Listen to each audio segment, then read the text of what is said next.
It is another KOMO weather warn day. Strong winds overnight damaged homes, knocking down trees and causing power outages to more than 200,000 homes across western Washington. This as the Cascade Mountains see a rare blizzard warning, with driving snow amid strong wind gusts creating difficult driving conditions. Good morning, I'm Molly Shen. From heavy rain to those powerful wind gusts. This comes on top of the rising river levels in communities already hard hit by flooding. We begin our coverage of this destructive weather with KOMO's Natalie Fahmy in Tacoma with a look at some of the damage from that overnight windstorm. I'm in Tacoma, where a tree actually fell away from the house behind me, but its roots were so powerful it caused the damage that you're seeing. It's one of many trees down we've seen because of this weather.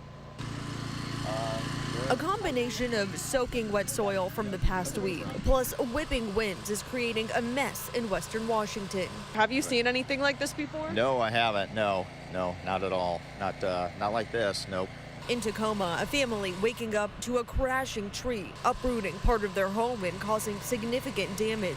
Crews working throughout the morning to clean up the debris and ensure safety. Rick is a neighbor of that house in Tacoma. Well, I'm kind of surprised for this area. I mean, I haven't really seen like a whole lot. I mean, I've lived out here for like about 20 years or more, but I haven't really seen anything as far as like in this area. It's not just Tacoma. Massive trees like this one in Renton coming down in the early hours of the morning, bringing a power line down with it, taking power from hundreds of thousands of homes. Plus trees blocking roadways and Federal Way. Winds in western Washington reached as high as 112 miles per hour, and the National Weather Service says at least 30 areas saw gusts over 50 miles per hour overnight. Rick tells me all the trees coming down was bound to happen. I kind of expected it sooner or later, but seeing it, yeah, that is surprising. Emergency officials are still urging everyone to take caution, and if you see any signs of landslides or a tree that may look like it's unstable, it's best to evacuate and call 911 immediately. In Tacoma, I'm Natalie Fahmy, KOMO News. The windstorm knocked out power to more than 200,000 customers across the region. Here are the latest numbers. And as you can see, there's a lot of work ahead for repair crews today. Puget Sound Energy reports more than 129,000 customers still don't have power right now. Snohomish PUD has just over 38,000 outages. Tacoma Public Utilities reports 11,500, while Seattle City Light is down to 130 customers without power. Now to that rare blizzard warning in the Cascade Mountains. It's been in effect for most of the morning. Up at Snoqualmie Pass, a wind gust of more than 100 miles an hour was recorded. KOMO's Theron Zahn shows us the scene there. Well, the ice pellets and snow continue to fall along with gusty winds up here at the pass. Now, a lot of the businesses up here, the power is out for a lot of Snoqualmie Pass. A blizzard warning has been up for the Cascades. We felt strong winds and ice pellets again, along with that snow throughout the morning. The National Weather Service says so far this morning there have been gusts at 112 miles an hour at Alpental, 82 miles an hour for the lower level of Snoqualmie Pass, and 99 miles an hour at White Pass. The blizzard warning certainly getting people's attention. We're expecting 10 to 15 inches of snow at Snoqualmie Pass by the end of the day, 15 to 20 inches at Stevens Pass. As you know, Stevens Pass is closed due to flood damage to the road there. Now, we've been talking to people up here on Snoqualmie this morning. Well, I'm a skier, so I'll take what I can get, but there certainly isn't enough yet for me. I'm waxed and ready to go. If you need to get across the Cascades, you can only take I-90. White Pass is closed. These are pictures posted this morning by WashDOT of the damage there. Again, a blizzard warning has been up for the Cascades this morning, so you want to reschedule that trip until the winds calm down. When it comes to the ski areas, you can see how much snow they received so far, but still very far from the amount of snow that they need to reopen. Again, over at Stevens Pass, the road's closed anyway, so a pretty bleak picture up here, whether it be for driving or for skiing. Reporting at Snoqualmie Pass, Theron Zahn, KOMO News. KOMO meteorologist George Waldenberger joins me now. And George, that blizzard warning set to expire shortly. The wind is calming down, but we are again worried about rising river levels, with some expected to crest tonight. And are we looking at major flood stage again? The good news, Molly, is I think we're going to cap out at moderate flood stage. So nowhere near the levels we had last week. However, there are still some problem areas that have been ongoing. This after 24 hours of rain that dropped an inch in some Seattle neighborhoods, even more than that. And then some of the foothill communities, 3 inches of rain in the last 24 hours. It was another push of the atmospheric river. Now not much rain left and the sun even coming out. So it feels and looks a lot nicer in the lowlands, even though we have the blizzard warning in the mountains. It's a little more showery into southwest Washington. We have ongoing flood warnings. The Skagit River expected to peak at moderate levels tonight, moderate flood levels tonight in Mount Vernon, whereas in Concrete, that moderate flooding should peak in the next few hours, and then water levels should go down. Water levels are already falling at Gold Bar on the Skykomish River, and we're watching the Snoqualmie River at Carnation with moderate flooding this afternoon. That will then go down. Monroe, the Snohomish River, minor flooding now, cresting this afternoon at moderate stages, and the Snohomish River will be cresting this evening. The Green and White Rivers flow rates will likely continue very high through next week as we continue to see rain run off from the Mount Rainier area. Showers will mainly fall from Olympia over toward Hoquiam, Aberdeen, along the ocean beaches in the Chehalis Valley. Here's the blizzard warning in effect through noon. And White Pass, well, my camera has gone out, but it is snowing there. So coming up, I want to show you the snowfall totals we're expecting. We'll also go over another batch of rain for tomorrow. How does that sound, Molly? All right, talk to you soon, George. Thank you.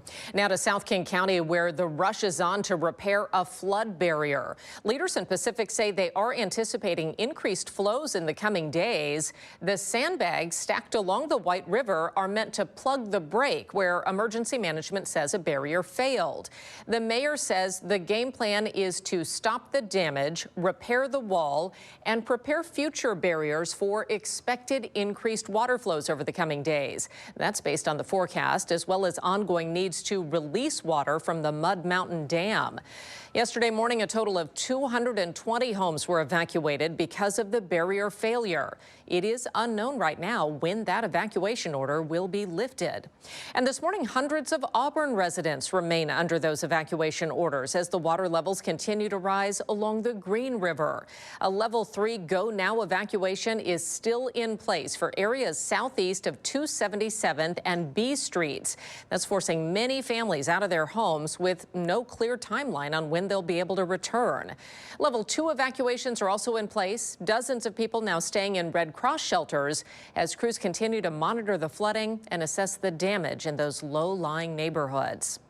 And emergency crews, as well as the National Guard, are on high alert in Skagit County. The Skagit River is expected to reach major flood stage again today. They're going door to door in the flood-prone areas of Concrete, urging people to pack go bags and be ready to evacuate at a moment's notice.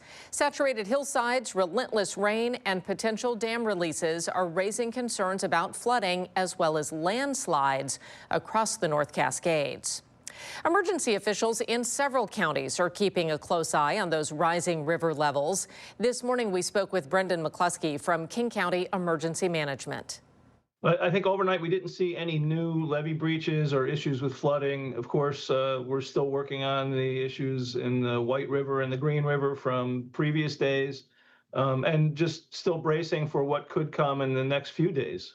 The dams in King County are still releasing water from flood control purposes, and we're still expecting high flows in many of the rivers. In fact, some of them are at flood stage now, and I think we're going to be hitting higher stages later today.